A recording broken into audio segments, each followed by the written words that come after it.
All right, everybody, welcome back to the Leo Valentino podcast. We got one of my good buddies, Henry Zhang, here, who just hosted a 1,000-person event in Los Angeles. And I wanted to break it down a little bit. But Henry, welcome. How was your day? And tell me a little bit about yourself, your background, and who you are. Yeah, first off, thank you, Leo, for having me on the podcast. It's a pleasure to be here. I've known Leo for quite some time now, just joining Truka and the community and what it has to offer. But day's been going good so far. It's even better now that I'm on this podcast. So yeah, I'm just ready to share some insight on, the run of the mill of things and how things went and, the events leading up to that. So you went to UCR, right? Yeah, that's correct. I went to UCR. Okay, and you were in a frat in UCR. Yeah, I was in a frat. It was called Kappa Sigma. Tell me about that experience, because for myself, I didn't go to college. I didn't join a frat. I didn't do any of it. I've always seen it, and I've seen the benefit of it, but also the downside of it. Tell me what you learned from that frat experience of what you are doing today. I think alongside the fraternity experience, I also worked on campus. So it kind of gave me a taste of how it feels like, working for kind of like a larger entity and comparing that kind of like juxtaposed against like joining a fraternity. Joining a fraternity is definitely an interesting experience, right? So our chapter specifically was one of the largest in the nation. So we had 115 plus guys. And I think that number is bumped up to around like 130 to 150 now, ever since I left. And yeah, I think being in a fraternity really teaches you to work with different personalities. So as soon as I got done with being a regular recruit, I moved up to an executive position, also known as Grand Scribe or VP of Public Relations. And then I served another term the following year as a vice president. So I was making sure like parties were going okay, socials were okay, public relations was obviously good, PR, and working with also sister sororities as well to make sure that we're throwing events that were comfortable and inclusive for everyone. And those principles just, a lot of the time when fraternities throw events, one of the biggest worries is always like, oh, are people going to show up? Does this align with the schedule? So that kind of relates directly with Peking Duck, actually, and just kind of going off into how I became one of the members that started it alongside Wallace. Wallace came up to me when we were shooting a Rush video together, and we worked on Cabinet together. And he had a really great business idea. He said, okay, like I'm managing Fan, which is Adonix, and I'm looking to provide more value for people like this, where we can throw shows, have a really strong community. Are you in? And then without even like a second questioning, I told him like, yeah, I'm in. So Wallace really spearheaded that idea there, and I joined him. And together we kind of just applied the same principles that we learned through Kappa Sigma, through our work in Peking Duck, organizing, setting up timelines, dealing with a lot of different personalities, especially in the industry, and obviously just throwing really good events. So from the frat experience, you learned how to curate events. You were the vice president. You learned the public relations, dealing with the sisters as well. And Wallace, who's a good friend of ours, comes up to you and says, hey, let's throw this event. What did he say? What was his idea? How did it first sprout? And why Peking Duck? Why this type of business? Yeah, that's a really good question. When he first came up to me, we were actually shooting a Rush video for fall, and he kind of approached the idea like, hey, I have this idea. I don't have the exact layout for it yet, but from that initial statement that he said, I was like, yeah, I'm down. Like, let's do it. And after we kind of met up, and he explained to it more like, there's a gap where I see it. So the artists that I'm managing and the people that I want to provide value for, a lot of the times there wasn't a group in Riverside that was organizing events to that scale. Like Riverside, we're not in the hot bubble of UC Irvine and UCLA. And, even when corporate people try to hire students from Riverside, it's always listed as a non-target school, right?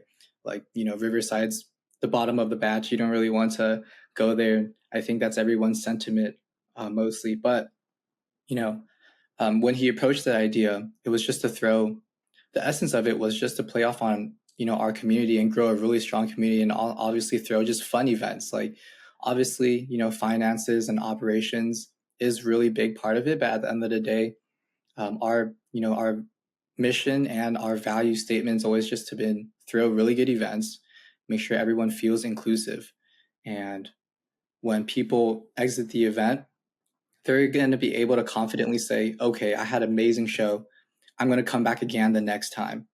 And that also is how we're going to be providing value to the community. And ever since we've been throwing these events, artists like the Donics have been, they're already great on their own, but they've been able to attract more of a stronger community because it just feels personable. Um, Even after a Snow House, which you went to and attended, and thank you for that. I've been reaching out to a lot of my close friends and also to some acquaintances that I don't really talk to, and just to see how the feedback is on the festival and the event. And the number one thing that they said that made them want to go is because it was different. There's a lot of nightclubs that people feel intimidated by, that they might not want to go for XYZ reason. But our mission has always been, we always paint the story for every single event, and we try to appeal to our community as much as possible, because at the end of the day, the people who support us, the community who's willing to come out, that's all we have. Like, that's our number one, most treasured clientele that we really have to adhere for sure. You've been able to include everyone and create an environment where people feel safe, people feel like they want to come. When you're hosting an event, how do you do that? How do you express that story to them where they feel like they want to be a part and they feel comfortable and safe? Yeah, definitely. And with any business, what we've been applying to our structure was transparency. A lot of the times with events, you know, you'll see the organization of it. Maybe, post a company will post a timeline, when to expect the event, but they don't really go into the ins and outs of, we went to this, we planned this, come along with us today to meet the venue. And that's exactly what Wallace did with the reels. And obviously, we helped kind of build the story for the audience, right? Like, if you go to a show and you've been following along, if you want to go to something and you've been following along since 2 months into planning, and you're seeing that reel come up on your page and you're able to have an emotional connection with that, that's going to be able to feel like they have a piece. They have a piece of the puzzle. They feel integrated into the process. They see the whole step of the way, similar to how, in the modern days, we can take, for example, my family works in the restaurant business, so I can kind of use the same similar analogy here. At a restaurant, there's a lot of restaurants in Napa or in Northern California where high performing restaurants will make the food in front of you. Like, they'll make it in front of you, and because you see it made in front of you, when you eat it, even though it might be the same quality of XYZ restaurant, but because you're at a restaurant and you've seen the product being curated in front of you, you think it's higher quality. You think it's made with better ingredients. You think it's made with XYZ. And that's kind of the experience that we've kind of taken with Peking Duck events. It's like, okay, at the end of the day, we're just a bunch of fresh grad college guys. We can't really compete to the same level of like big Las Vegas nightclubs. But what we can compete on is our integrity and how genuine we are and how transparent we are with our audience. Even when we um, postponed our event to January, like, we designed an apology like letter and we posted it, apologizing like, hey, sorry about all the inconveniences that we could have caused. If you want a refund, feel free to do that. Like, we want to make sure that we're treating all of our customers and clients as like our friends. Like, at the end of the day, we don't want to take money from your pocket if you don't want to go to our show. And just displaying that transparency through reels and social media has been pretty game changer for us, I'd say. That's amazing. So you're doing something that I just learned from my mentor Dan, and he calls it building in public, where pre-event, at event, after event, you're doing a video. Hey guys, we're thinking about doing this event. Hey guys, we're at this event. Hey guys, this is how the event went.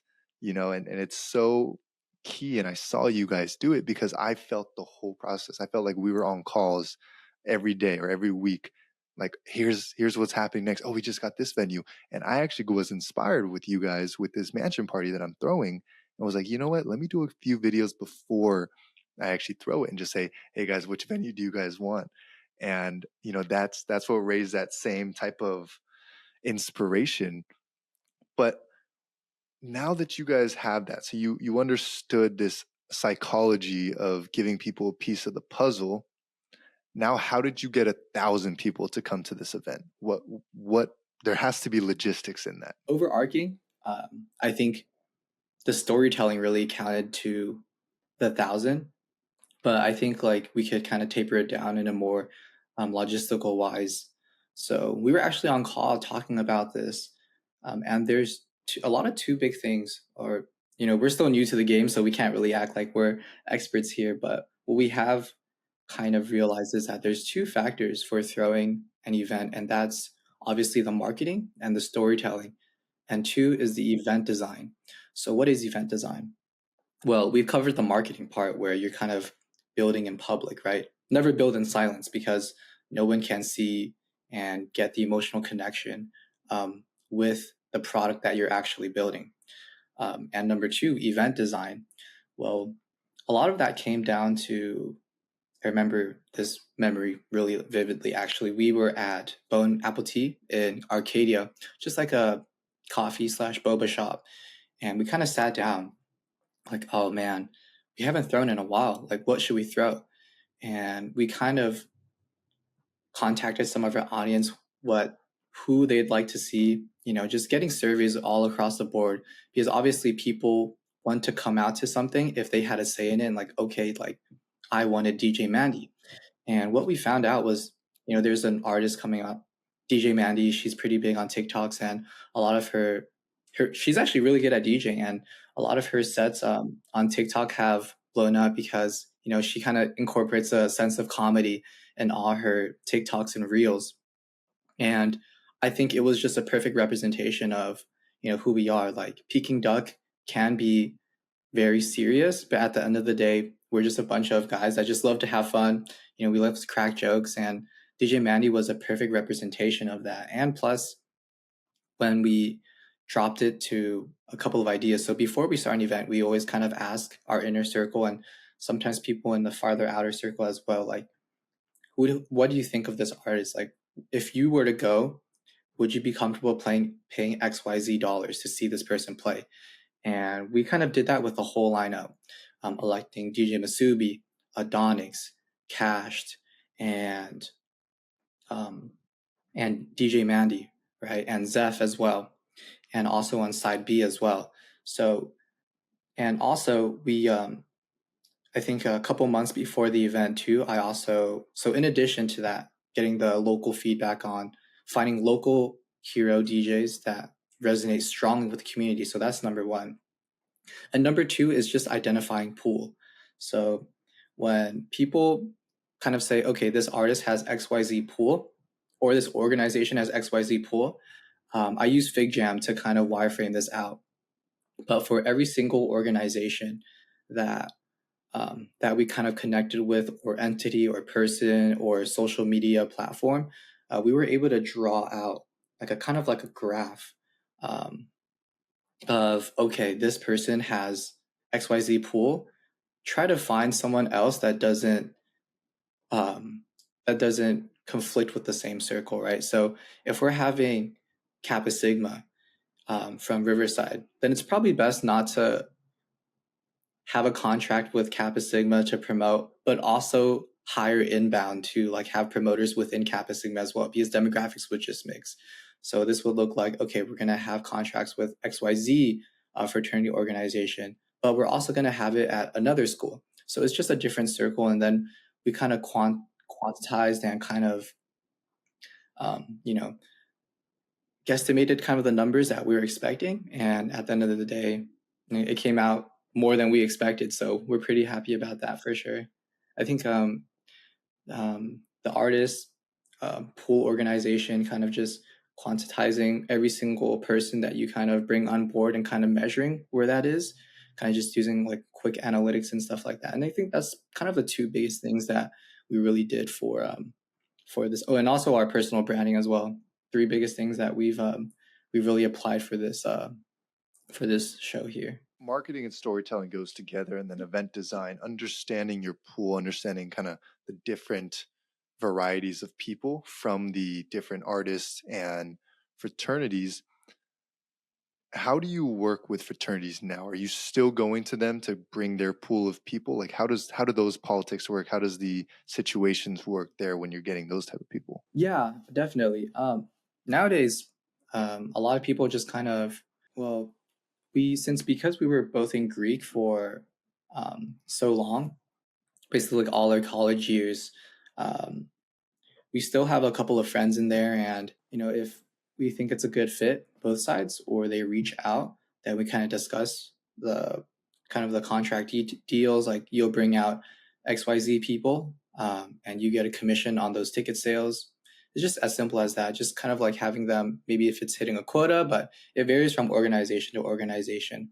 Um, we'll kind of see an organization with a very specific type of pool if they're like on the come up and they're not as established as like a Greek organization, but they're on the rise. They have a really interesting circle, and it doesn't really mess with our already demographic that's already attending.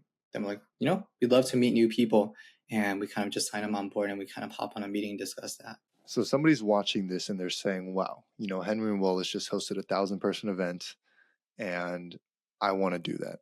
I want to host an event like this. Even if it's not 1,000 people, even if it's just 100 people, I want to host an event like that. What is like the ABC 1, 2, 3 step by step to actually hosting an event like you guys did? Step by step ABC. I think one, you've got to find out why you want to do it, and you have to have a strong why, and you have to believe that conviction really strong. For us, we wanted to throw a festival, basically. Granted, we weren't able to get an outdoor venue, but we wanted to bring a festival feel for people to enjoy, people to feel integrated. And when you have your why, the rest is just a lot easier. So you have your theme and why you want to do it. So, like, let's say you want to throw a networking event. Well, why do you want to do it? What are you looking to gain out of it? So then when things are getting tough, you can remind yourself that you're throwing that, because it is going to get tough. So once you have the theme, you have to plan a couple months in advance, or, whatever timeline you have, but plan in advance. And then from that, it's just finding the venue, locating the DJs or artists or whatever host that you want, calculating their pool, combining the two, and see how you can price the ticket to balance accessibility. So obviously, the more cheaper a ticket is, it's going to be more accessible, but also making sure that you're pricing it right for the value that you're providing. If you have a stacked lineup with a bunch of DJs and you put a lot of finances up front, it doesn't make sense to charge $5 a ticket. Like, you're just going to lose money and you're not going to be able to throw events in the future. So just pricing that right. And then after you have all the operational stuff set, then you can come out with rolling content, posting content, building hype, reaching out to friends, families, influencers to repost this, so that you can start to build traction and build that kind of that user engagement. And from there, it's just a release date. So you have the operations, you have the venue and set, you have the artists, and then obviously for pricing, working with a ticketing platform. For us, we use Posh and Plots and Eventbrite. So we'll just alternate between the three based on just what works the best. Each venue kind of has their own type of pool with every single specific ticketing platform. And from there on, once you release the tickets, you can start, pumping out the content. I think one mistake that we've learned is not releasing tickets early enough. We wait until everything is done and the marketing is done to release tickets. But if you think about it, releasing tickets benefits both sides. It benefits you because you have stable stream of finances coming in, so you can work out your budget sheet earlier and better, and you can even bring in better artists, or even more artists if you want to provide further value for your customers. And also, you can also provide like discounts, like early bird discounts for releasing early. So that's definitely something that we've learned this year. In the previous events, we've streamlined the whole event, planned everything out, and then we released tickets like 2 weeks before. There's like that's not enough time for people to buy. So, in my opinion, so yeah. And then once you release the tickets, then it's just game time. It's just pumping out content, selling tickets, doing deals, organization contracts, and we actually I think we no we opened up tickets like months before. But 2 weeks in the past is what we were doing, and it wasn't working that well as better. Yeah. Were you just seeing a bunch of tickets just like come in, the orders coming through the last couple of weeks coming up to the event? Oh man, yeah. I think a lot of our events kind of follow like a same graph. Like a month's um, from announcing it, you kind of hit this peak of like, okay, we'll get this much tickets. But then the hype kind of dies down and it just kind of like settles for a little bit. And then towards the end, like 4 or 5 days before, ticket sales just ramp up like crazy. And it's always like last minute ticket sales. We've talked with other event organizers too, and it's the same. People, just don't want to buy in advance. And then the early birds that want to buy are buying early for the discount and the initial hype too. And in the middle, it's just very stagnant. So something we talked about when we first talked, Henry, was kind of like the anxiety of throwing in events, right? Just like the ticket sales go a certain way, so does your anxiety go a certain way. Because when tickets are good, you're hyped, you're feeling excited. When they're low, you get all these doubts and fears of what if this happens? What if this happens? How do you ride that roller coaster? Knowing what you know now, what would you tell your younger self of how to think? Oh man, that's a good question because that scenario actually relates to our first event. Dang, like our first event, it was so stressful. We put everything we had, and I remember Wallace was checking, the bank account, and the day, literally like a day or 2 days before, only like $23 in the bank account, and barely any tickets sold. And in the middle, it was also stagnant too. We are just stressing, contacting every single organization that we know, like doing peer to peer sales. At the end of it, we actually had a lot of people show up, and the event was actually profitable. So, I think just really trusting the process and trusting the systems that you have in place um, will really keep you kind of afloat in those roller coaster times. I think a really good method too is to always plan in advance. So while we were planning Snow House and in the middle when it was getting kind of stagnant, we found other things to occupy our brains with. So we had plans down the line that we were working on, calling up different people for like February, March, and April events after Snow House, just in the middle, because it's going to be dead time. You're not going to be hyped just opening up your account and seeing that ticket sales are stagnant. That's not a good way to start the energy of your day. So what we've been doing is obviously also working on content as well too.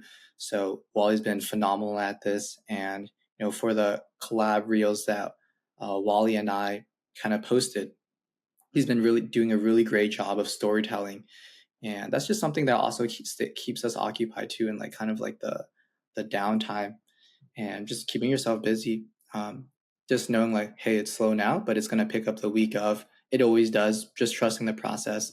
But starting off though, it's definitely going to be super stressful for anyone who's kind of new to throwing events. Your first event that you throw, you're probably going to be super stressed, but just remember that everything will go good if you just stick to the steps of having phenomenal marketing and sound design and just relying on your like core mission values. If you're a company that's built on improving people, then focus on that aspect and cater to your audience. If you're a company like Nug Boys and your content is, just like crazy stuff, like focus on that, like double down on your mission. For us, it was throwing fun events, and when you come to a Peking Duck show, it feels like you're part of a family. Like we're super welcoming. We want to throw the most fun, most welcoming events for sure. So yeah, I think just keeping yourself busy when there's that downtime definitely does help for sure. And just trusting the process. 100%. Focusing on what you're good at is great to for the aspect of actually making a great event, right? Because if you're trying to do all different types of themes, then it doesn't work out so well. And also on the other side, the psychological aspect for us, it's like understanding that, hey, it's going to be okay. This is just one event out of the many that you're throwing. And during this downtime, there's a lot more stuff that we can do. And this is something that I wanted to talk about quite a bit with you because you're someone in the event space that's throwing quite a bit of events. There's a huge loneliness epidemic that we're going through, especially Gen Z being the loneliness generation there has been. What are you seeing with these events, and what do you think that these events could do for that epidemic to connect people and to bring people together? What are your thoughts? Yeah, that's a really good question. Um, I think humans are always social creatures, and I think how you described it is really accurate. Like nowadays, Gen Z is probably, I'm not the expert and I don't know most of the research, but I do see like, coming out of college grad, especially, and coming from a very social environment, such as a fraternity, there's always things to do. You go to the lunch area, we call it the hub at UCR, you'll probably see like 50 other brothers there. So you guys can just bounce off ideas or talk about how your day was. And that community is really strong, like a really strong, tight knit community will take you further in life. Like there's so many times where I was balancing being a hackathon president, balancing working on campus on IT, doing Peking Duck at the same time, holding an executive position in Kappa Sigma, and working on my computer science degree, which was super rigorous. But what always helped me push through was that tight knit community. And I think that can apply to these events. Like at the end of the day, um, you know, it is kind of like nightclub events and people do drink XYZ, but it's also for a way for you to, see past friends, see familiar faces, connect with people. Um, a lot of connections and deals are made when humans are interacting each other in a fun setting. You know, deals are not always made in super corporate businessy side of things. I think what our events can help in that kind of epidemic with loneliness in Gen Z is just connecting with people. There's a lot of, especially within our circle and seeing within our community, a lot of people are really excited to see each other. We always try to make an effort every single event to talk with like everyone. There's no, okay, like I'm VIP, like I'm not going to talk to you. Like there's none of that. Like we're all family. It's a boiler room style. And that's kind of why we've been really pushing for our boiler room style stage. I mean, you saw the event, like there's people behind the stage and in front, and that lessens the connection between, or lessens the gap between VIP and general admission. Like obviously we can't have GAs all the way in the back because it's just going to be crowded and super, sweaty. But at the same time, yeah, just, with the DJ, you're seeing people behind him, behind they, them, and, seeing people in front as well. Like you really resonate with that. You want to be a part of that family. And that kind of family and community building is something that's, I think, is crucial when you're mentioning the Gen Z loneliness. Um, yeah, I think if people could just go out and have fun more, you don't have to get plastered or you don't have to slam down drinks, but if you're just saying hi to some friends, it really takes the edge off of life and kind of reminds you, it kind of reminds you why you're working so hard in the first place. Because at the end of the day, you want to be, wherever you are, but also just have like friends around you. Just have a good time, listen to some good music, just dance the night away, have a stress day at work, cold calling all day, wholesaling. Don't worry about it, just come out to Peking Duck, hang out, have a good time. We grab like a drink or two and yeah, just connect. The reason that this is going to be such a good collab between Truka and Peak, what we're doing, is because Truka is all about, hey, you have a dream, you want to achieve that dream, we're here to help you with that dream, right? In any means possible. We're here to develop yourself. Peak is all about having fun, bringing people together. And what's going to happen is that we're going to host an event, right? We're going to do, I think in April, date's not complete yet, but we're gonna do a big day party, networking day party in April to mix those two together. It's the hey, people have big dreams I want to achieve, and people want to have fun. Let's mix that together.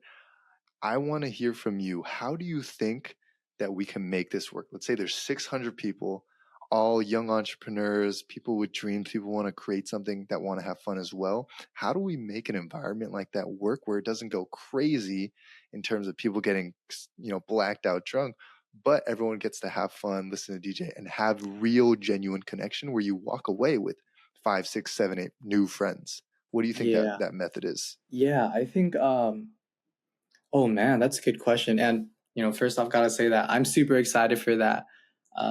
I think it's gonna be amazing. It's gonna be crazy. It's something new for the both of us. So I'm super excited for it. Super pumped. Wallace and I can't stop talking about it. But to really, I think the easiest way. There's a lot of ways to kind of build that networking and inclusivity that the crowd can kind of feel when interacting with each other. But the easiest way is landscape design. And what that means is that for when we had that show at Catch, we specifically asked the stage to not be the tables and the set and the DJ stand. Like we don't want it on the stage where it looks super professional, but we want everyone to feel connected. So we put the stage on the floor, raised it a couple feet away from the big banner stage, so that people could hang out, chill, talk in the back. And that was something that I really cherished that we did um, on our first event, issue one. I remember at our first event, I was just chilling in the backstage, um, and I connected with a guy named Christian, and now he's the owner of No Request. It's an amazing event company, and now we're pretty good friends. And I owe it to that design that warehouse 1720 had set up, where it was a boiler room stage, um, and I think that could be directly applied to Peak X Truka. Um, I think everyone at the end of the day wants to socialize, but they don't want to be awkward about it. They don't want to like shimmy around and be like, "Hey, like, how you doing?" But if we're able to kind of, together we could design something where tables are set up a certain way, and everything feels really integral, and people aren't just wallflowers and standing, and it kind of pushes people a little bit to engage.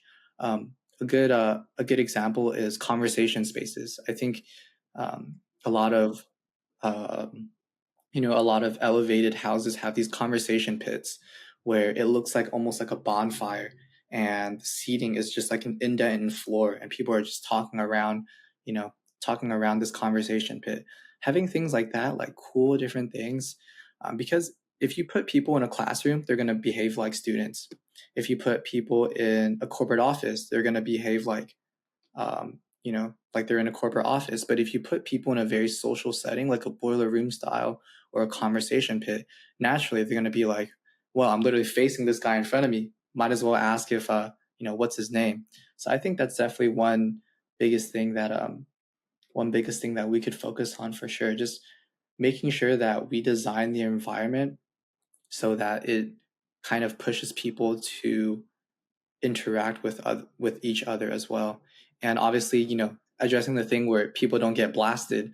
Obviously, not having hard alcohol during that event, just sparkling wine, like you said. No, it's going to be so exciting to see because it's never been done before. A huge networking event like this where people can finally go out and have fun. But here's the thing. Every time I go to a club, every time I go to like a nightclub event, I kind of feel spiritually drained by the end of it, you know?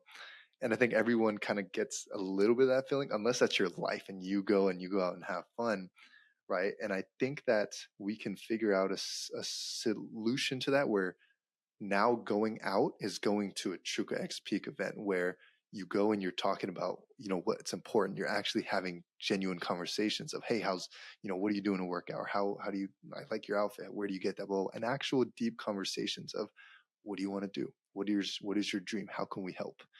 And there's music playing and there's 600 other people around having fun. Question for you on this.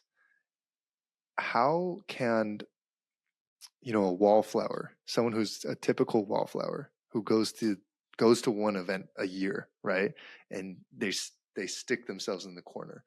How can that person get themselves out of that phase of being shy, of not wanting to feel like a burden, not wanting to feel lame for going up to someone, not wanting to feel alone? How do they break out of that? That's a good question. Like, how does a wallflower, kind of break out of that, and what can we do to kind of help them interact? Um, I think first things that just come off the top of my head, if we see someone who, and they do this a lot at kind of conventions too. So at a couple of so being part of Kappa Sigma, we were also, we also flew out to these like things called conclave, where we'd meet with hundreds of other chapters. So obviously no one knows really anyone except for their clique. But what people do share in common is that um, they're part of one organization, and obviously with an event too. Um, when you're going to an event, you share a connection with that person because you're going to the same event. Like something drove you guys together to go to that event, whether it's you wanted to better yourself and wanted to network, and then and you ended up at Truka, right? Um, and just I think having an external guest introduce yourself to someone and connect two people together works wonders. For example, like if we were to see some people at, just hugging the wall and, just minding their own business, we could just go up, be like, hey, like, what brings you here, man? Like, why'd you want to come out? And, oh, have you met my friend Leo? And obviously the connection just sparks like that. Like, and once, the conversation running, XYZ, you could just be like, oh, well, I have another friend I'd like to introduce you to. So a lot of people just need a helping hand sometimes. And instead of, kind of pushing people to do it on their own, might as well just kind of help them out a little bit. I think that's definitely something that um, actually just popped up. And I think that's going to be applied for sure at Truka X Peak. Like, if we see any wallflowers, just kind of go up, introduce yourself, and as the event organizers of the event, it's definitely going to be our job to make sure everyone feels included for sure.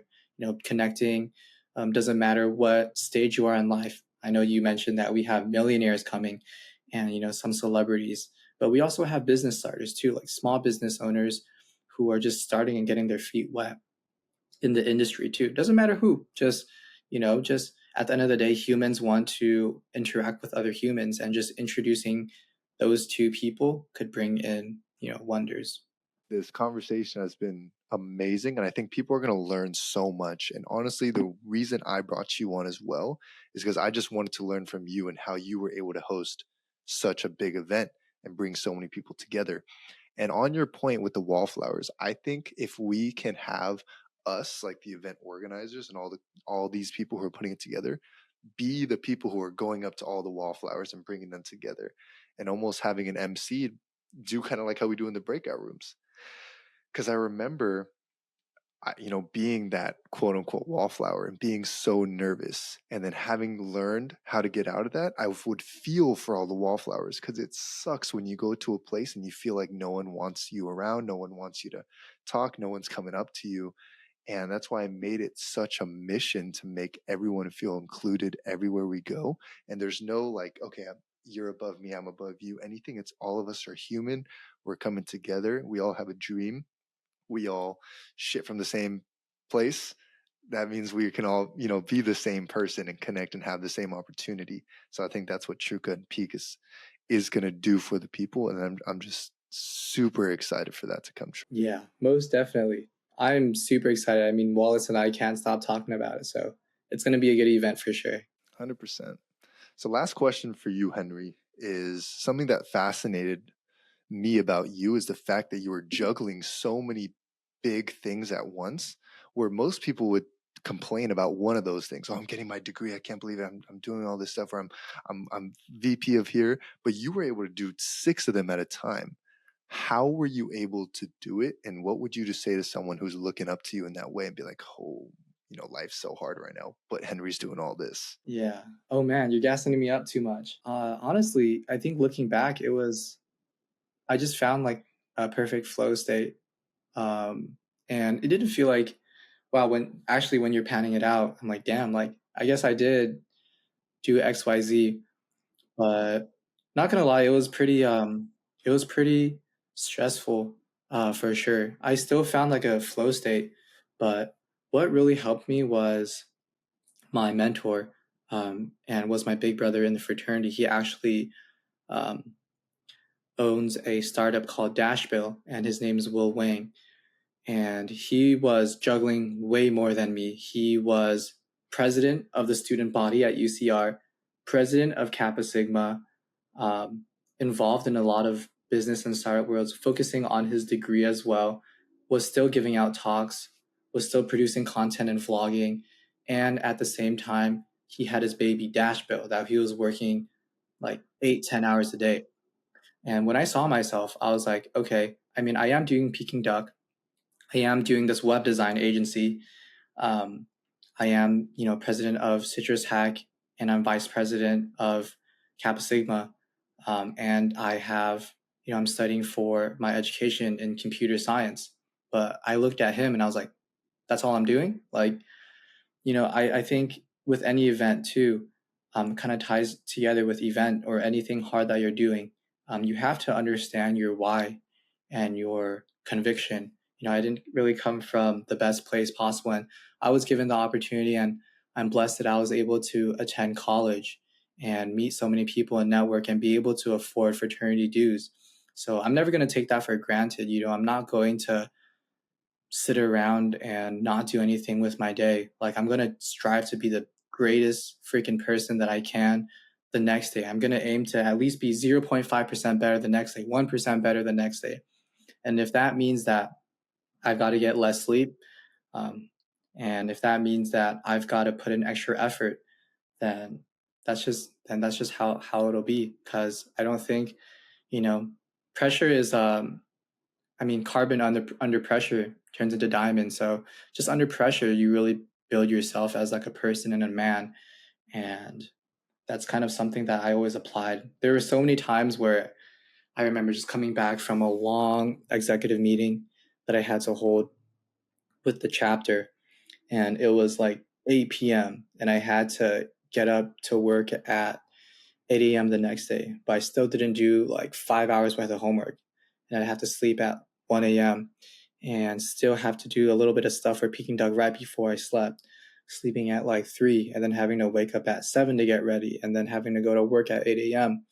Like that kind of mentality, and, just knowing your why and also surrounding yourself with someone that you can look up to really helped for sure.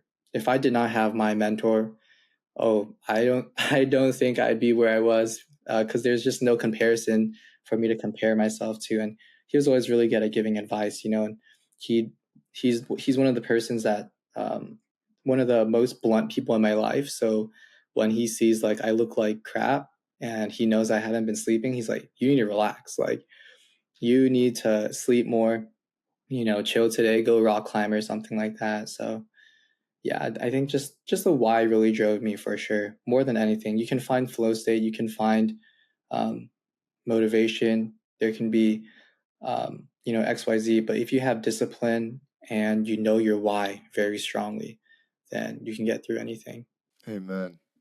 Man, that's awesome. You're going to be so incredibly successful and change so many lives. And I promise you, this is going to be a podcast where people can come back to after you're, made your millions, changed millions of lives, and they say, "Wow, this was Henry when he was before all the big achievements." So, big kudos to you, man, for doing what you're doing, and thanks for coming on the pod. Thanks for having me, and I appreciate that, man. Thanks for having me again, Leo. Absolutely. All right, brother. Peace. All right, Have a good peace. one. Bye You bye. too. Bye bye.